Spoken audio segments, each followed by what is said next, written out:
great work for Palestine. She's a resistance artist, a member of YFFP, and the creator of a brilliant project called Colour Manchester for Palestine. Big round of applause, everyone, for Aisha. Free, free! Free, free! Free, free!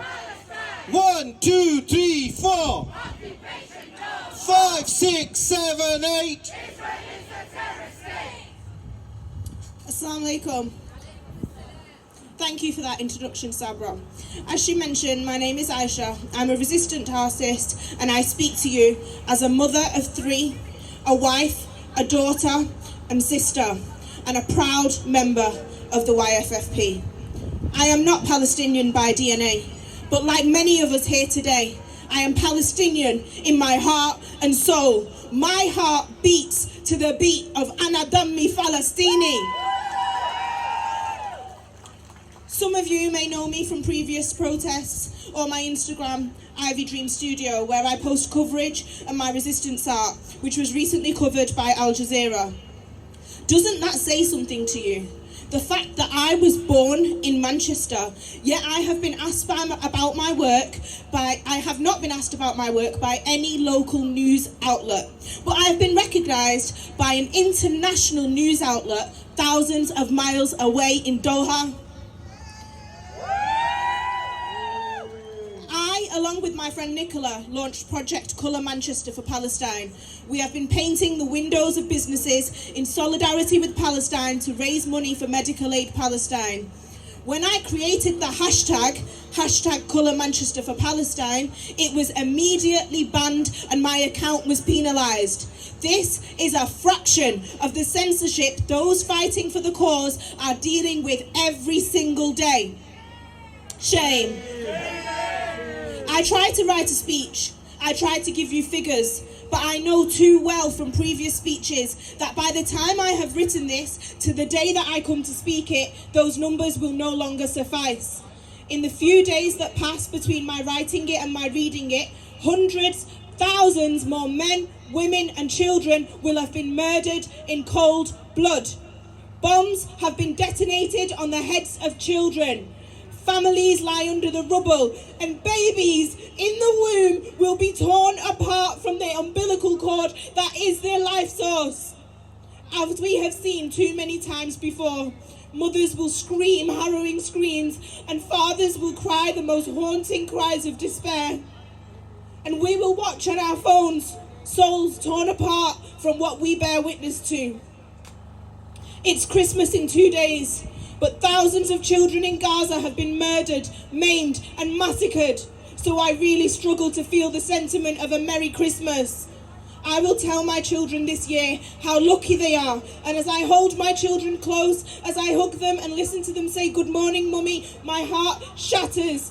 I think of the children that did not live to see the morning. As my children get ready to spend time with family, I think of those families that lie under the rubble with torn clothes, bloody and shrouded in dust from the rubble on our children in Palestine.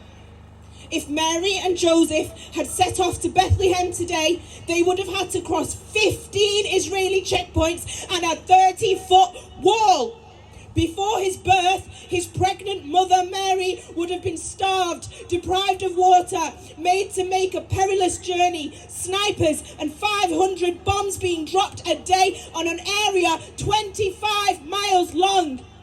Roads and infrastructure destroyed. The donkey would most likely have been killed, so she would have had to walk. Her home would have been destroyed. Family members, Joseph and the 3 wise men would have been taken, stripped and humiliated and beaten and killed.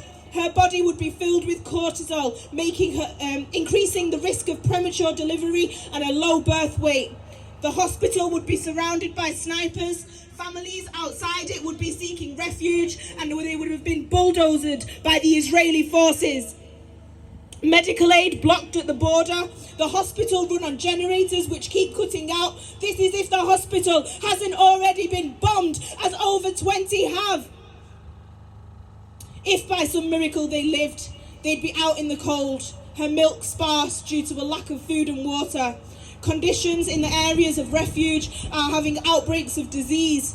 there would have been no clean blanket for baby Jesus, no clean supply of clothes, and they will fear for their lives being shot at and bombed. My journey of motherhood, like so many mothers here today, has changed forever. As I embrace my babies, I hold back tears and hold my children a little longer, consumed by guilt and endless gratitude. I go to the bathroom or the kitchen to cry once a day in secret away from my children, as I have cried every single day for more than 70 days. I am deeply disturbed by not only the silences of schools, art galleries, institutions, but the silence and complicity of mainstream media. If we don't show our children the bias and the double standards of the West, we risk losing them to the propaganda. We see that human rights only apply through a filter that separates humans by their shades of melanin. We see proof of this institutional racism that is ingrained deep into our society when institutions send home letters with Ukrainian flags printed at the top and ask for donations, but they do not mention the word Palestine. When institutions raise the Ukrainian flag but do not raise the Palestinian flag, the censorship and dehumanization runs from the very top down and trickles into our society like a poison. Institutions try to hide their villainous and racist ways by using words like world peace, inclusive and peace for all. They say they are accepting and diverse and multicultural, and they ask our children to describe what peace looks like and tastes like and smells like. Well, let me tell you what it doesn't smell like. It doesn't smell like white phosphorus burning the flesh and the bones of tiny children's limbs. It doesn't smell like death and decay. It doesn't smell like smoke and fire and tear gas. It doesn't smell like apartheid. I have worked as a tutor for the past 9 years. I teach GCSE English Literature and Language. I teach the power of words. And it has never been more apparent than it is right now. We see the stark difference in reporting from mainstream media compared to other networks.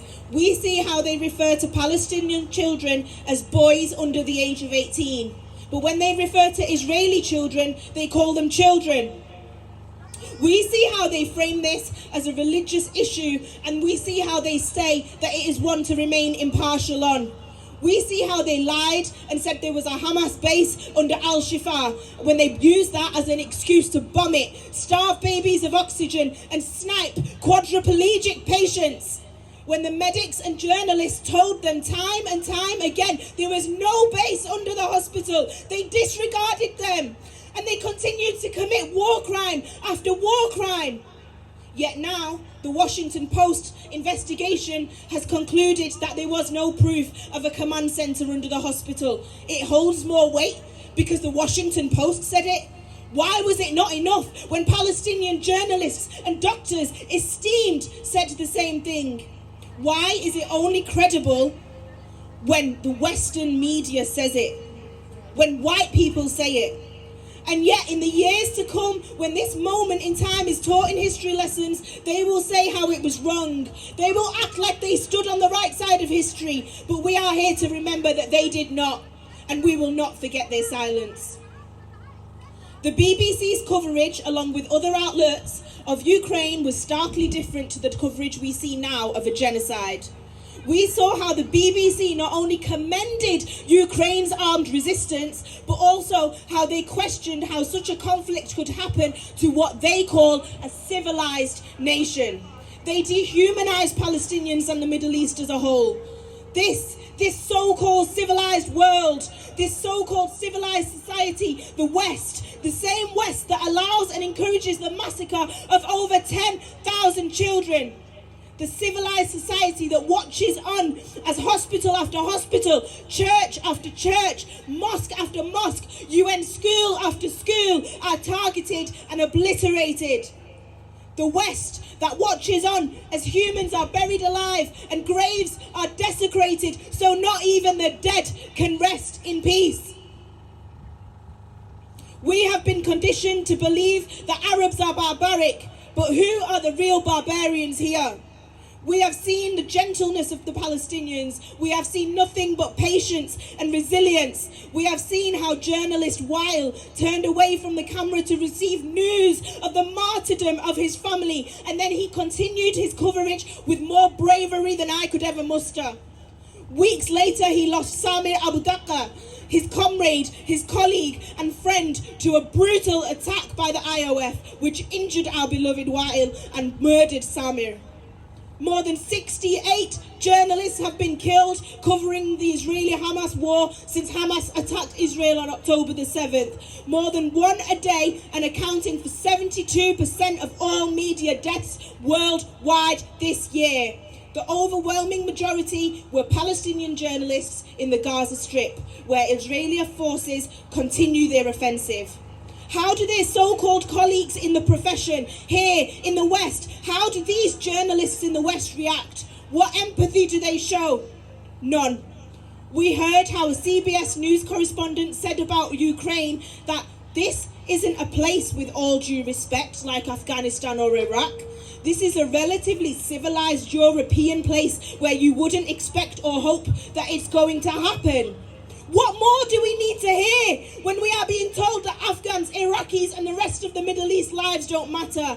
They are deemed inferior and uncivilized. This is overt, unapologetic white supremacy. The BBC hosted Ukraine's former Deputy General Prosecutor, who said, "It's very emotional for me. I see European people with blue eyes and blonde hair being killed." What more does the world need to hear? They are openly telling us that our lives only matter when we are blonde-haired or blue-eyed and European. So should I be thankful that one of my 3 children might have a chance of mercy at the hands of the West because she has blue eyes? That 2 of my 3 children would be vilified more than the other because they have brown skin and brown eyes? I think not. It enrages me beyond what I can tell you. All of my children under the age of 12 chant for a free Palestine, but I bet you if they were older, there would only be 2 that would be vilified for it. Peter Donny described Ukrainian refugees as middle-class, prosperous people who are not obviously refugees trying to get away from the Middle East. He said that these are not people trying to get away from North Africa. They look like any European family that might live next door. This is dangerous and divisive, and these are the seeds of xenophobia that are being planted into our society. This is why far-right groups feel able to attack people of colour, because they are being told that the only lives that matter are white, that refugees are only welcome if they look like them. Sky News showed Ukrainians making Molotovs and explained the finer points of making those Molotovs stick to vehicles. But if this was the Palestinian resistance against apartheid and genocide, it would be classed as terrorism. Wake up and see. European politicians express support for open borders towards Ukrainian refugees and use terminology such as intellectuals and European. A far cry from the fear-mongering used by governments against migrants and refugees from the Middle East. Skin is a passport. This is epidermal censorship. Teach your children that the world isn't fair. Teach them that in the West, the legitimacy of armed resistance only extends to people who are white. And teach them that we have a duty to stand up and speak out against injustice. This agenda of censorship and dehumanization is pushed by media outlets such as the BBC and ITV. When ITV's Charlene White, a black correspondent, silenced fellow black artist Gets for saying free Congo and free Palestine. And she tells him, we don't get political on the news. When Sky News' Kay Burley purposely misquoted the Palestinian ambassador, twisting his words numerous times, resulting in 1,500 Ofcom complaints. This is fueling the already blazing fire. I'm going to cut this a little bit shorter now because it's a lot longer than I expected. But what I am going to say is that the Palestinian people are the most beautiful I have ever seen on this earth. the most spirited, brave and courageous people in this dunya. Free, free! Free, free! From the river to the sea!